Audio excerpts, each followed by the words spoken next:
It is my pleasure to be with you this morning on the luncheon for the joint STEM initiative. STEM is an important program to us as a ministry and as the government as a whole. But STEM is a curriculum based on the idea of educating students in 4 specific areas, or disciplines, which is science, technology, engineering, and mathematics, which integrates 4 subjects into a cohesive learning paradigm of the real-world applications. We cannot continue to ignore the global trends shifting towards STEM. There is a need for a serious curriculum review in all our institutions, be it polytechnics, teachers' colleges, and universities. Students deserve a modern education right now, not tomorrow. They deserve the right education right now, instead of the 19th century style of education that we currently have. Students need to have modern competencies, development of a growth mindset, and a strong character. That is skills they will need to participate in an equal footing in the society and the economy of the 21st century. Skills relevant to a knowledge and a digital economy. With a STEMatized curriculum, we can radically close the technological and mental gap between what the current education system offers and what contemporary industry requires. So we are looking in the future. When we are saying let's reform our curriculum, what are we looking at? We are not saying let's change the curriculum for the next 2 years, which means we have to be futuristic when we are designing our programs. We need to visualize how the future will look like, how the new industries will be.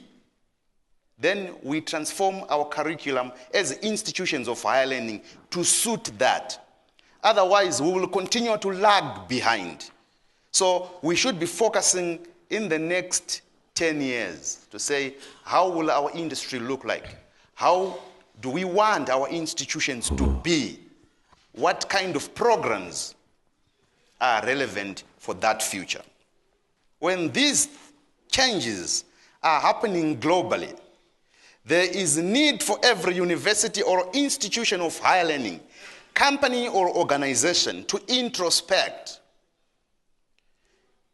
We need to ask ourselves,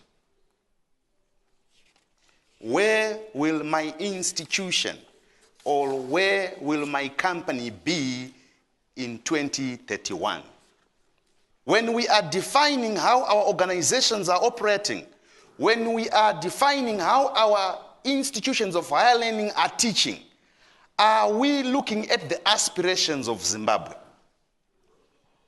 What are these? We need to define what are the aspirations of this country.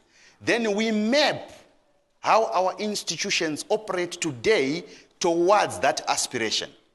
In my view, we aspire to be a country that is driven by innovation. Our economy must be driven by innovation. Universities have the intellectual capacity, but they need to refocus. And industry has the financial capacity, but need to get off their shell.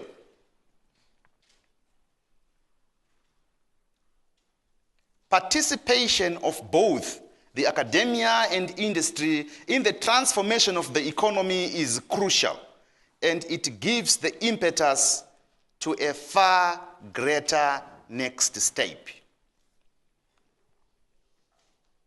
The next step is the quest for Zimbabwe's industrialization and modernization. We cannot speak about industrialization and modernization without talking about robotics and automation. Robotics and automation make ideal tools to enter the world of coding, programming, and STEM in general. Areas the Zimbabwean education system seriously fall behind in.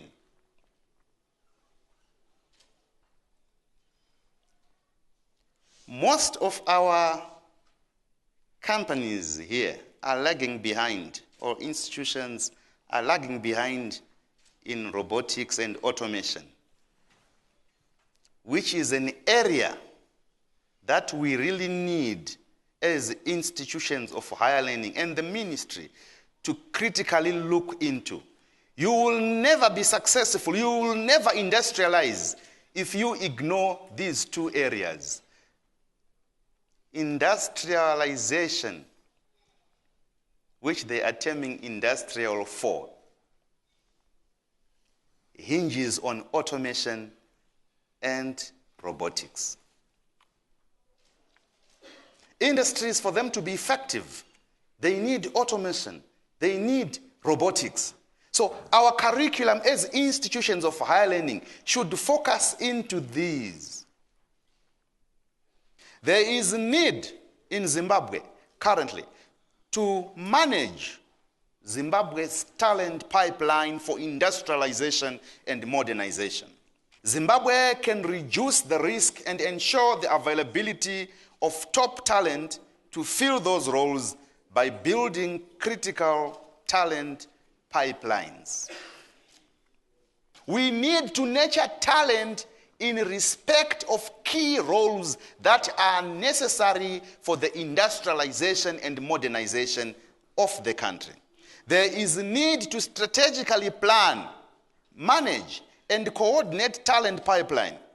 It's high time universities, you need to make sure that before you approve a topic for a PhD student, we want to know what they want to profile the country with. It's not just a matter of PhD, for title's sake. In the modern world, to avoid useless PhDs, the universities choose the topics for students. What problem do you want to solve for the country, for the industrialization of this country?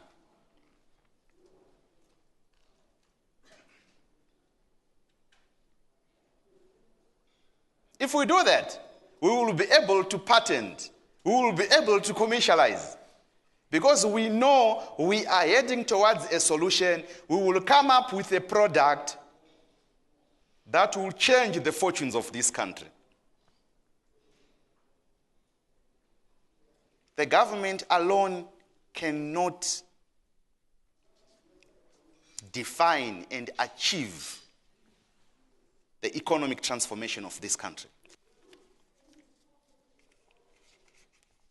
Knowledge can and will answer the most questions of the moment. And higher education provides a path to employment opportunities and economic well-being. Moreover, correct and relevant higher education is the strongest, sturdiest ladder to increased socio-economic mobility. So let's transform. Let's transform. Let's empower our students with relevant education for modernization and industrialization. I thank you.